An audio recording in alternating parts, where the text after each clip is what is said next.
Социалдык камсыздоо министри Канат Сагынбаев бүгүн өзү менен кабыл алды. Билесиздер, баягы эле көйгөй томоло жетим балдардын пособиясы боюнча. Бул министр өзүнүн жумушуна келгенине 8 эле ай болуптур. Буга чейин 3-4 министрдин кабыл алуусунда болгонмун. Садыр Жапаровдун алдында да бул көйгөйдү көтөрүп чыкканмын.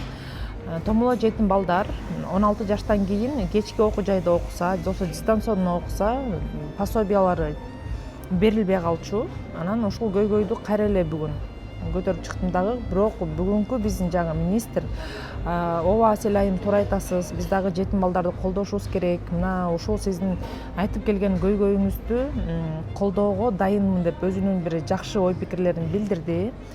Кудайым буюрса, мен ойлойм ушул биздин министр колдоп чыгып аткан көйгөйдү биздин дагы башка өйдө жактагы структуралар толук кандуу колдоп берет деген ишеничим абдан көч.